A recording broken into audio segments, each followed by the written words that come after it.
Gelie, and thank you so much for tuning in today into this episode of Grit Don't Quit, where we talk about all the unglamorous parts of entrepreneurship. And today I'm here with Tim Lyons, and Tim is the owner of Pulse Fitness as well as the founder of a consulting company called ProFit Solutions, where he actually helps gym owners create the same system that he did in order to achieve success. So Tim, welcome to the show. Thank you so much for having me. Yeah, thanks for being here. And so, what I find so fascinating about your story is that when I moved to Scottsdale about 7 years ago, I was looking for a gym, and yours happened to be the closest to me. So that's how we initially got connected. I emailed you, and you had this very personal conversation with me over email. I told you I had just had a baby. I was looking to, get back into shape. You said, "Oh, my wife went through a similar journey." I mean, we just had this total moment of connection. Now, I didn't actually end up going to Tim's gym, but the connection was made. Yeah. We stayed in touch, and I've watched you go from your original space to across the street in a much larger space, and now you teach other people how to have the same success. That's right. Yes, that is the highlight reel. That is the highlight reel, and we'll talk about that. Yes. But on this show, I also want to talk about, like I said, the gritty, like the icky parts. Like it wasn't just so glamorous. Ooh, I opened up a gym, a boutique gym in North Scottsdale, and people just flooded in, right? No, absolutely not. That was not the case. Okay, so why don't you pick it up at the point of where you have this idea that you want to be a gym owner, and where do we go from there? Right, absolutely. So I was, my background's in athletics, right? I play college football, and I won't go too deep into all that, but I was at a gym down in Maricopa where I was living, and I saw the gym owner have this flourishing gym, and he was never there. And I was like, wow, man, look at this guy. He's a police officer. He's got this great gym. He's got this great life. It looks so easy. Let me go ahead and do that too. And the plans went ahead. We, opened our space up in North Scottsdale.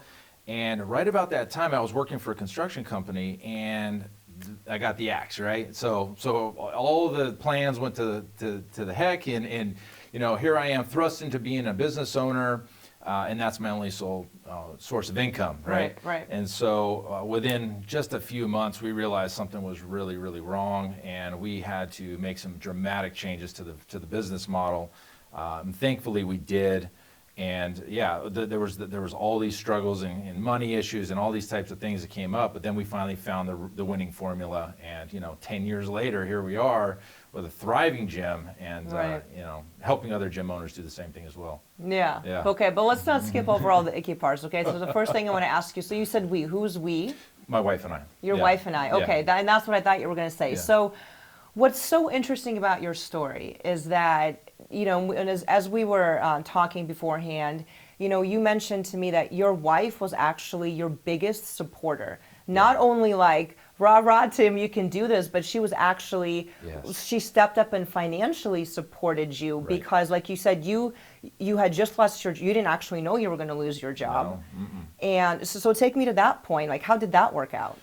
So Erin, my wife, she was working a big corporate job, and there was more times than I can count that I've had to ask her, hey, the business is low on funds, we can't make payroll, so she would cut me a check to the business. It was our business, but we were taking from one job to pay for the other business, and that didn't make me feel too good, right? I'm here to support and provide, and I'm asking my wife to give me money to help support the business. But yes, absolutely, she was so supportive. And I don't think I'd still be in the position I am now without her support, because she never questioned me. She always saw the big dream that, we all talk about. I have these big dreams and aspirations. She always believed in me. She always gave it all. And we made it through a lot of those times. But there was times I was ready to quit and close the doors. And hey, let me just get, 10 more grand. And I think we can make it out of this. Give me 5 more grand. And it was just like constantly. But she never argued with me, and she trusted in me, and and that's not that normal. It's not. I was going to say, do you know how lucky you are? I hope you express that to Erin. Absolutely, yes. Because as we know, a lot of times entrepreneurs, like in their personal lives, marriages don't survive. So the fact that you actually have such a supportive spouse is incredible. And again, that was the positive thing. But take me to some of those dark moments, like, because you also mentioned to me that those first three, like the 3 months, like by third month, you're like, okay, this isn't working out. And there's some type of a mindset. There's somewhere you have to go Right. inside yourself in order to know, like, it's not just about the formula. Oh, we found the perfect formula. Okay, yes, like as an entrepreneur, as a business, you have to, Yeah. but something happens mentally. And I want to know how you got through that 3 months, the doors might close. Where do you pull on that on that front? Yeah, that's a great point because I have to take myself back there 10 years ago, and you kind of like you go through it and you just kind of forget about it. But now it's coming back to me quite a bit, and it's the big takeaway for me was I didn't care if I failed. It would weigh heavy on me, and I had family, and everybody's kind of eyeballs on me when you open a new business. And if you fail, like they kind of expect it. Your friends and family expect you to fail, which is very sad to say, but that's the norm, and it almost goes back to their own, they're not doing what they want to do, and they would almost kind of rather see you fail. That was okay for me. I was willing to give it all. I'm not afraid to fail, and I had just enough confidence that we've got to change this quick, or else we're going to close. So I just went all in again, and I think it just goes back to just being confident as a person that if I lost everything tomorrow, and I told you this on the phone, if I lost everything tomorrow, I'm certain and confident that in 12 months I'll be back to where I need to be.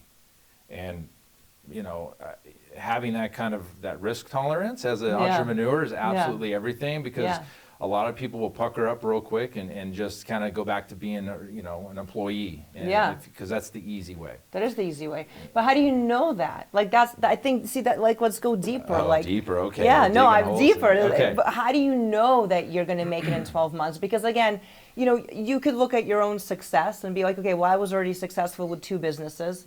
But I think there's something deeper inside of you. I almost feel like it's your initial mindset that you even had before you opened up the gym. Yeah. Take me to that place. We're going way back into the vault. Yes. Confidence in yourself and your abilities. I think it starts all the way back when you're a kid, right? And for me, it was all about sports. So being in sports, competing at a high level, being the captain of the football team, being an academic All-American, and being the top of the class, I think that just gets instilled into your aura, whatever, and you build confidence over time. So if you can't believe in yourself, who are you going to believe in, right? And so you have to believe in yourself to be able to go all in, take the big risks, right? Because if you lose, if you're not going to do the work, entrepreneurship isn't for you. Right? Yeah. If you're not willing to work 5-10 times more than you work as a regular employee, what are you really doing? Right? So you have to be willing to shoulder the burden. And yes, I was willing to do that. I still am today. And I think it pays off in the long run. It's not that short-term mentality. It's you're gonna have to grind, and you have to believe in yourself. That's just what it comes down to. Yeah. Well, you do have to believe in yourself, but I it's also about I think it's about knowing yourself. You have to know yourself. You have to know yourself. So, what I find with a lot of entrepreneurs, the more personal development work that they do on themselves, the better they know themselves, the more successful they tend to be in their business. So for you, because I know when you're an athlete, like you have to dig deep when you're an athlete, right? Like all these things that you listed off, you had to work for that. It's constant. Yeah, you have to work. Yeah, as an athlete, you're grinding out, right? And you're pushing yourself as hard as you can in the gym, on the field. It just goes back into who you are. And I think this is the same thing for military, Navy SEAL training, athletes in general. Anything that puts your body and mind under stress over a long period of time, you just come out as a stronger person. And I think the entrepreneur that can burden that, they're going to make the long run, right? We're going to carry that through. Yeah. So we're going to wrap this up, and I'm going to ask you one final question. For those entrepreneurs watching that, when they have a dark moment, what could they borrow from your mindset that, if they don't have your makeup and your personality, to actually persevere through that moment to keep going forward? I would say find help, right? There's people who have done that before you. There's people that are consultants. This is what they do. There's mindset coaches. if you don't have this, organically, you just find somebody that can do this. If it's a book, if it's a podcast, if it's an actual person or a coach that you can hire, there's people that will help you do this. And so you're not at it alone. I know it feels like being an entrepreneur, you're always on an island.